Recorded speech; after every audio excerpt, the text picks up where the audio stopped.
Kayla Harrison is a much-needed breath of fresh air within the UFC women's bantamweight division, but she's been a force of nature within the weight class for years now. Coming off of her 2 Olympic gold medals in judo, it was only natural that comparisons to Ronda Rousey would be rampant. Kayla's approach to grappling is quite different from her fellow elite judoka though, even if she very nearly did come away with an armbar in this one. This was an easy display of grappling and overall physical dominance from Harrison to move to 3-0 as a pro.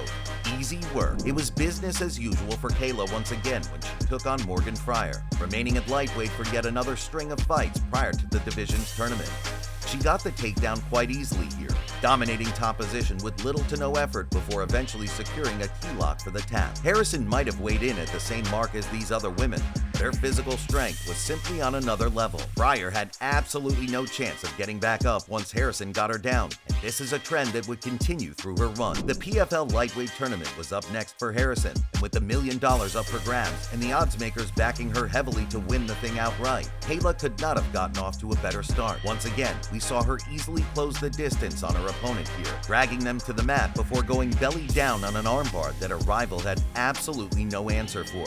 It was around this time that many mixed martial arts fans were starting to truly take note of Harrison as a force to be reckoned with outside of the UFC. And of course, the Ronda Rousey comparisons took off in a big way thanks to this armbar finish. During this period of time, Harrison would begin to raise some questions about a potential showdown with the UFC bantamweight and featherweight queen Amanda Nunes. And this was only furthered by the fact that Kayla successfully made featherweight for a fight with Courtney King, putting on an insanely dominant effort. Just look at how easy these takedowns were for Harrison, and as soon as she got them, King was basically helpless. She did survive the opening round, but once Kayla closed the distance, she scored an even easier takedown, throwing King to the mat with zero difficulty. When the TKO came, it was the expected result, but it didn't make it any less impressive. Remember, if you're enjoying this content, be sure to leave a like and a comment before subscribing to the channel so you don't miss a single upload. That brief trip down to the featherweight division was followed by a return to 155 and a matchup with Mariana Moraes that could not have been any easier for her. As always, Kayla pretty much avoided the striking game entirely, heading straight for the clinch with little regard for her opponent's defenses. And though Moraes was able to initially resist, it did not take long for Kayla to find her moment, throwing Mariana to the mat and immediately establishing a powerful top control. Ground and pound quickly followed, and the ref moved in to stop the bout, calling it off in less than 90 seconds.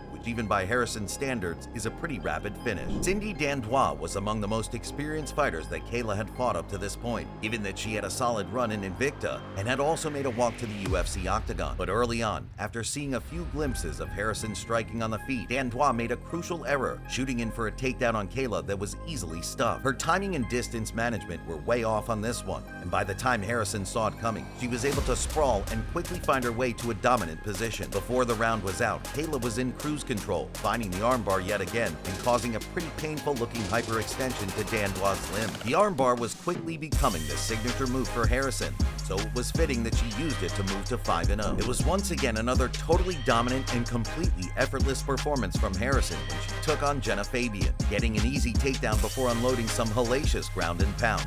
And you could see just how comfortable she was, given how quickly she decided to turn up the heat and empty the gas tank. At around this point, the PFL were starting to run out of credible competition for Kayla, and this fight really shows that. Kayla steamrolled her way through the competition and found herself once again in the final of a featherweight tournament, and with $1 million on the line, she put the foot on the accelerator and went to work against Taylor Guardado, throwing caution to the wind as she charged at her opponent, determinedly looking for the takedown. And when she got it, Kayla's ability to move from destructive ground and pound to an eventual armbar finish was once again on display. Could a better counterpuncher capitalize on her reckless forward movement? Who knows? But for now, all we knew for certain was that Harrison had another $1 million check in her possession. Following on from that question though, you could certainly see Kayla's feinting game at range begin to improve as time went on.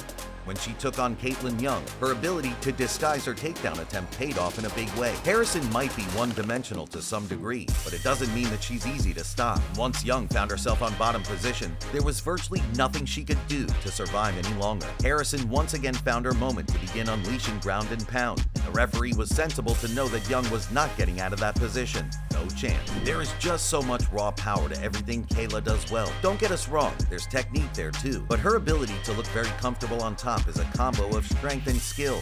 Once she caught Martina Yindrova's stray kick and threw her to the ground, the way she rode the momentum and eventually worked towards the fight-ending arm triangle was truly masterful. This was a fighter who was about to hit their prime, and although she would stumble before reaching the UFC, the best was still yet to come. In the time since the Yindrova fight, Kayla actually lost for the first time against Larissa Pacheco on the scorecards before bouncing back with a win over the former UFC fighter Aspen Ladd at 33 years of age, and with her pro record sitting at 17 wins and 1 loss, with 13 of those wins coming by finish. Kayla's time to shine finally came when the UFC made her an offer, putting forth the idea of a debut matchup against the former UFC bantamweight queen, Holly Holm. Despite the fact that Harrison competed at 172 pounds in judo and 155 in MMA, she successfully cut down to the 135-pound limit to take on Holm. The fight itself was the perfect debut for Kayla, a destructive and incredibly dominant effort as she broke the preacher's daughter down physically, showing no regard for her defenses as she thoroughly outmuscled before getting the finish in the early stages of round 2. The main takeaway from this bout was that Kayla was ready for a title shot. Who knows